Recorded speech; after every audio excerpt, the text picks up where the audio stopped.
네, 귀한 찬양 감사합니다. 은혜 아니면 우리가 설 수가 없죠. 참 귀한 찬양의 가사입니다.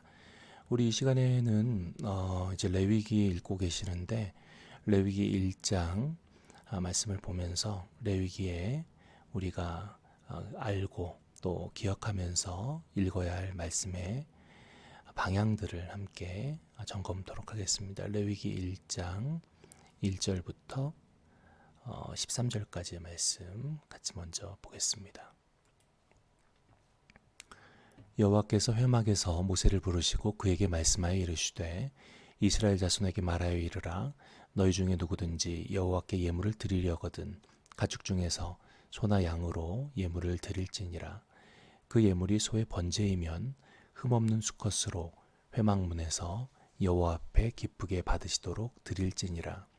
그는 번제물의 머리에 안수할지니 그를 위하여 기쁘게 받으심이 되어 그를 위하여 속죄가 될 것이라. 그는 여호와 앞에서 그 수송아지를 잡을 것이요 아론의 자손 제사장들은 그 피를 가져다가 회막 문 앞 제단 사방에 뿌릴 것이며 그는 또 그 번제물의 가죽을 벗기고 각을 뗄 것이요 제사장 아론의 자손들은 제단 위에서 불에 불을 붙이고 불 위에 나무를 버려놓고 아론의 자손 제사장들은 그 뜬 각과 머리와 기름을 제단 위에 불 위에 있는 나무에 버려놓을 것이며 그 내장과 정강이를 물로 씻을 것이요 제사장은 그 전부를 제단 위에서 불살라 번제를 드릴지니 이는 화제라 여호와께 향기로운 냄새니라. 만일 그 예물이 가축대의 양이나 염소의 번제이면 흠없는 수컷으로 드릴지니 그가 제단 북쪽 여호와 앞에서 그것을 잡을 것이요 아론의 자손 제사장들은 그것의 피를 제단 사방에 뿌릴 것이며 그는 그것의 각을 뜨고 그것의 머리와 그것의 기름을 베어낼 것이요 제사장은 그것을 다 제단 위에 불 위에 있는 나무 위에 버려놓을 것이며 그 내장과 그 정강이를 물로 씻을 것이요 제사장은 그 전부를 가져다가 제단 위에서 불살라 번제를 드릴지니 이는 화제라 여호와께 향기로운 냄새니라. 아멘. 네, 지난 주간에 우리 성도분이 구약 성경에 우리가 읽어갈 때 힘든 부분들이 이제 출애굽 뒤에 성막들을 설명하고 또 제사를 설명하는 레위기 또 여러 가지 정결 규정들을 설명하고 있는데 그것이 과연 현대를 살아가는 우리에게 어떤 의미가 있는가라는 그런 질문을 하셨어요. 그런데 구약 성경은 이런 관점, 두 가지 관점을 우리가 기억해야 합니다. 첫 번째는 이제 막 출애굽한 백성들을 향한 아버지의 마음을 기억해야 합니다. 무슨 말씀인가 하면 저들은 430년 동안 애굽에서 노예 생활을 했죠. 그래서 모세는 이집트에서 왕자 교육을 받았고요. 또 좀 지식이 있고 말도 잘하고 또 그런 쪽에 출중했던 아론, 아마 그 둘을 제외하고는 대부분이 문맹이었던 것으로 그렇게 알려져 있습니다. 노예들에게 글을 가르칠 이유가 없었던 것이죠. 여러분 구약 성경의 많은 부분이 그림 언어로 되어 있습니다. 그래서 어떤 장면이나 어떤 모습들을 그것을 통해서 거룩이 무엇인지 성결이 무엇인지를 가르쳐주고 있다는 것이죠. 그래서 이것은 오늘날 그때의 어떤 의미로 그것을 하셨는가 가르쳐 주셨는가를 우리가 바라보는 것이 중요하고요. 두 번째는 구속사적 관점에서의 의미를 찾아야 합니다. 성경은 구약, 이전의 약속, 신약, 새로운 약속이죠. 약속의 책입니다. 그런데 그 약속은 무엇인가 하면 십자가예요. 타락한 인류를 구속하시기 위한 하나님의 섭리가 기록되어 있는 거예요. 뭐 어떤 분들은 뭐 UFO는 그러면 뭐 성경에 나와 있습니까? 뭐 외계인은 뭡니까? 뭐 이런 식으로 되어 있는데 성경은 단지 타락한 인간을 구원하시기 위한 하나님의 뜻을 계시하신 책입니다. 그래서 성경을 가지고 문자적으로 해석해서 과거 율법을 오늘날에도 뭐 무엇은 먹고 무엇은 먹지 말고 이런 식으로 문자적으로 해석하는 것은 잘못된 것이죠. 우리가 레위기를 봐야 할 첫 번째 그 방법, 그 읽는 방법에 대해서 잘못되어 있는 겁니다. 우리가 그 뜻을 알아야지 그걸 문자적으로 받아서는 안 된다. 또 성경은 항상 구속사적 관점으로, 그러니까 우리를 향해서 계시해 주신 그 목적 자체가 예수 그리스도를 메시아로 믿고 우리 마음속에 영접하기 위한 하나님의 계획과 섭리가 있다는 사실을 기억해야 합니다. 그래서 우리가 뭐 고등학교 때나 이렇게 책 읽을 때 배우잖아요. 저자의 의도가 무엇인가. 그러니까 하나님께서 우리에게 주신 그 의도를 그 구속사적 관점으로 우리는 붙잡아야 하겠습니다. 그래서 레위기를 그 두 가지 관점으로 보시면 어렵지 않고 우리가 또 그 가운데서 굉장히 큰 은혜를 입을 수가 있죠. 어떤 분은 그런 얘기를 했어요. 레위기는 마치 이제 새로운 삶을 향해 나아가는 자녀, 가령 신혼여행을 떠나는 자녀에게 새롭게 인생을 출발하는 그 자녀를 돌아보며 부모가 뭐는 챙겼니, 뭐는 준비했니 라고 확인하는 그와 같은 하나님의 마음이 적힌 책이다라고 레위기를 설명하신 분이 계세요. 참 좋은 설명이라고 생각이 되어집니다. 우리는 이 레위기를 읽으면서 그래서 하나님의 사랑을 묵상하고 하나님께서 원하시는 방향, 예배와 또 그 모든 것들, 그러나 그 완성을 예수 그리스도께서 결국 이루셨다라는 사실을 우리가 기억하면서 그 핵심적인 것을 놓치지 말고 성경의 맥을 잡고 우리가 레위기를 읽어야겠습니다. 오늘 1장을 보면서 레위기를 어떻게 읽어야 할지 한번 우리가 묵상하며 살펴보겠습니다. 첫 번째, 레위기의 1장에서는 이제 제사 드리는 방법이 나와 있어요. 그리고 그 제사라는 것은 하나님 앞에 드려지는 예수 그리스도를 종국적으로 구속사적으로 의미하고 있습니다. 그래서 그걸 모르면 이거 뭐 짐승 각을 뜨고 뭐 태우고 이게 도대체 무슨 얘기며 현대를 살아가는 나에게 무슨 소용이 있는가라고 오해할 수가 있죠. 그러나 여러분 성경을 66권을 처음부터 끝까지 다 읽고 나면 이제 그 숲이 보이기 시작하는 겁니다. 이 나무를 볼 때에는 그 작은 그 부품들이, 부속들이 무슨 의미가 있는가 잘 모르겠지만 전체를 숲을 보게 되면 그것을 알게 되는 것이죠. 그래서 하나님께서는 예배를 기뻐하시고 또 그것을 어떻게 섬겨야 할지 우리 출애굽께서 성막을 설명 들었던 것처럼 이제 이어서 말씀하고 계십니다. 그래서 하나님을 만나려면 사모하는 마음으로 나와야 한다. 우리 현대신학에 와서 교회의 참 의미가 믿는 이 우리 자신이고 절대로 건물은 아니다라고 우리가 강조해 왔습니다. 그러나 건물은 아니지만 우리가 함께 모여서 예배하는 그 중요성을 우리가 소홀히 여겨서는 안 될 것이에요. 예수님께서 핏값으로 사신 교회의 첫 번째 목적은 바로 예배함에 있기 때문입니다. 왜요? 하나님이 예배를 기뻐하시기 때문에. 우리가 함께 예배하는 일들이 팬데믹 상황에서는 많이 어려워졌죠. 그래서 예배가 점점 소홀히 여김을 받고 있습니다. 그러나 하나님께서 기뻐하시는 것의 첫 번째가 바로 예배이며 교회의 사명 중에 가장 귀한 사명 첫 번째가 예배임을 우리는 잊지 말아야 합니다. 건물을 신격화라는 것이 아니에요. 우리가 함께 공동체가 모여서 사명 공동체로서 함께 하나님을 한 마음으로 찬양하는 그것이 소중하다는 것이죠. 오늘날 과학의 발전으로 온라인으로 예배할 수 있잖아요. 하나님께서는 감당치 못할 시험을 당할 것을 허락지 않으시고 반드시 피할 길을 주십니다. 오늘날 이 온라인 세대, 미디어 세대에 우리는 온라인으로 미디어로 예배할 수 있는 거예요. 그것이 이전에 직접 나가지 못했기 때문에 이거는 별로 나는 좀 익숙치 않아라고 그것을 소홀히 여겨서는 안 되는 것이죠.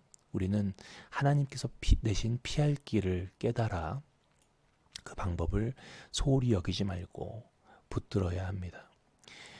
비대면이 전 세계적으로 지금 다 정부의 정책들로 나와 있는데 그것을 불법으로 어기고 한국교회의 수많은 대부분 보니까 이단 세력들이 그렇게 하더라고요. 또 뭐 비즈니스하는 교회 예수 이름 팔아 장사하는 그런 사람들이 지금 규정을 어겨가지고 교회 전체가 욕을 먹고 지난주에는 또 한국교회 여러 대표기관들이 국민들에게 사과문을 발표한 것으로 알고 있습니다. 온라인으로 할 수 있는 하나님이 내신 피할 길을 우리는 결코 무시하지 말고 그 방법으로 우리가 예배하면 예배의 장소와 방법이 중요한 건 아니에요. 어떻게든 하나님 앞에 사모하는 마음으로 믿는 자들 사명 공동체가 예배하면 영이신 하나님께서는 그 예배를 받으실 줄로 믿습니다. 건물이나 시간을 중시하는 것은 중세교회의 잘못된 사고입니다. 그러므로 우리는 온라인의 방법, 하나님께서 허락하신 방법들을 통해서 익숙하진 않죠. 저도 이 온라인 예배를 준비하는 게 사실은 직접 대면 예배보다 2배, 3배 이상의 시간이 들고 많은 정성이 들어가야 합니다. 그러나 익숙하지 않지만 우리가 이후에 또 어떤 일들이 일어나게 될지는 아무도 몰라요. 나중에 충성한다, 나중에 예배 드린다, 그것은 다 잘못된 생각입니다. 피할 길을 내셨기 때문에 우리가 그 피할 길 온라인을 붙들고 우리가 함께 그 방식으로 예배할 때 하나님께서 기뻐하시는 줄 믿습니다. 그래서 예배는 내 방법, 내 스타일로 섬기는 건 절대 아니라는 거예요. 하나님께서 알려주시는 그 예법을 통해서 예배하는 것이 하나님께 기쁨이 되어드린다. 그래서 내 생각을 내려놔야 합니다. 그리고 하나님께서 무엇을 기뻐하시는가, 오늘날 하나님께서 나에게 무엇을 원하시는가를 살펴서 그 방법으로 우리는 예배해야 합니다. 레위기는 바로 하나님을 섬기기 위한 그 방법과 의미들을 우리에게 전해주고 있는 것이죠. 우리는 그렇게 본문을 살피면서 우리의 예배를 생각할 수가 있습니다. 그래서 3절부터 보면 이제 제물을 드리는 번제에 대해서 설명하고 있죠. 그런데 설명이 수컷으로서 흠이 없어야 하며 하나님께 연락되도록 바쳐져야 한다라는 그런 설명이 있습니다. 어떤 분들은 이게 수컷을 드리라니까 이게 뭐 남녀 차별 아니냐라고 그렇게 말들을 많이 하시는데, 저는 그 당시에 귀하게, 가장 귀하게 여겼던 것을 드려라. 그 당시에는 그랬었죠. 좀 가부장적인 남성 우월적인 사고가 있었기 때문에 우리가 그걸 알아야 합니다. 그래서 오늘날 많은 개신교도에서, 개신교단 아직도 아주 극보수적인 곳에서는 여성의 안수를 인정치 않죠. 그래서 여성 목사, 여성 장로, 여성 안수 집사 이런 것을 인정하지 않지만 본교단은 그 참 의미를 우리가 아는 쪽으로 알고 있기 때문에 우린 다 하고 있지요. 과거의 수컷이라고 했던 것은 그 당시에 가장 귀하게 여겼던 것이기 때문에 그렇습니다. 그 이상의 의미가 없어요. 하나님께 연락되도록 바쳐져야 한다라고 설명하고 있는 것이죠. 여기 또 중요한 것이 흠이 없어야 한다는 겁니다. 흠 있는 것을 하나님께서 기뻐하지 않으신다는 거예요. 그렇기 때문에 성도들은 자신의 연약함을 아뢰며 한 주간 살면서 하나님 기뻐하시지 않을 삶에 대해 회개하면서 나아가야 하는 겁니다. 그 상한 마음을 하나님께서 기뻐하신다. 우리는 세상의 어둠의 권세에 잡힌 세상 속에 살기 때문에 범죄하고 넘어지고 쓰러질 수밖에 없습니다. 그런 그 연약함을 교회에 나와서 하나님 앞에 먼저 회개하며 겸허한 마음으로 무릎으로 예배해야 하는 것이, 그걸 하나님 기뻐하십니다. 그런데 이 마음들이 처음 초신자들에게는 있지만 시간이 지나갈수록 그 마음들이 없어지고, 내가 장로인데, 내가 권사인데, 내가 안수집사인데, 이렇게 어깨에 힘을 주는 그런 힘들이 들어가게 된다는 것이죠. 그 힘을 빼야 합니다. 안 그러면 종교인의 굴레에 우리가 사로잡히게 되는 것이죠. 또 이 상한 것을 드려서는 안 된다라는 것에 대해서 우리가 또 한 가지 가족적 개념을 생각해 볼 수가 있어요. 하나님께서 지으신 이 땅의 기관이 두 기관이 있죠. 하나님 직접 지으신 모임, 첫 번째는 가정, 그리고 교회입니다. 이 가정이 하나님 앞에 온전히 드려져야 되는데 아직도 믿지 않는 나의 가족들이 있을 때 우리는 하나님 앞에 늘 송구한 마음으로 그들을 위해서 기도하며 우리가 예배를 드려야 하겠습니다. 그것이 바로 하나님 앞에 흠없는 예배를 드리라라는 말씀으로 우리가 알아야겠죠. 이 제물을 드리는 방법들을 보면 제물을 끌고 온 사람이 그 제물에 자신의 죄를 다 위임합니다. 안수하죠. 그러니까 속죄라는 의미를 굉장히 우리에게 잘 설명해 주고 있어요. 예수 그리스도께서 죄악된 우리를 위해 우리의 죄를 대신 짊어지신 것처럼 제물을 끌고 온 자가 자기의 죄를 제물의 머리 위에 4절에 보면 안수하고, 그리고 제물을 잡은 다음에 제사장이 그 피를 번제단 사면에 뿌리죠. 피 뿌림은 출애굽할 때에 믿는 자들의 집에 인방과 설주에 다 발랐지 않습니까? 어린 양의 피를 발랐죠. 또 그것을 제사 제도에서 번제단 사면에 피를 뿌리는 것으로 또 나와 있고요. 이후에 성소가 완성된 이후에는 대제사장이 또 그 피를 우슬초에 적셔서 뿌리게 됩니다.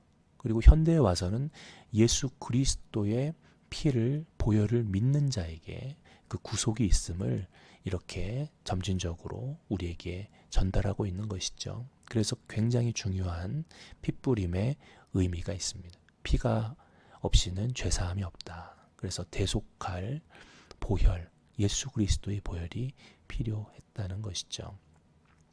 이 순서들을 보면요, 예배자가 할 일이 제사장보다 더 많습니다. 오늘날 많은 사람들이 예배를 그냥 극장 쇼 보듯이 구경하는 것으로 잘못 착각을 하는데요.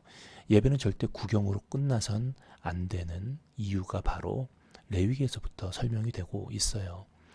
대표기도 외에 우리가 찬송하는 것, 기도하는 것, 설교를 듣는 것, 축복 기도를 받는 것, 그 모든 게 다 예배입니다. 그래서 그 예배를 마음 다해 참여해야 한다. 사람에게 보이려고 예배하는 것도 아니고요. 우리가 관람하려고 예배하는 것도 아닙니다. 참 예배는 하나님 앞에 드려져야 합니다. 내가 드려지고 내 마음이 드려지고 내 정성이 드려질 때 하나님께서는 우리 헌신을 기뻐하시는 줄 믿습니다. 참된 헌신은 나는 완전히 사라지고 오직 하나님의 영으로 충만한 그와 같은 예배임을 우리 기억하면서 오늘 우리들의 성도들의 삶이 이와 같으시기를 주님의 이름으로 축복합니다. 같이 기도드리겠습니다.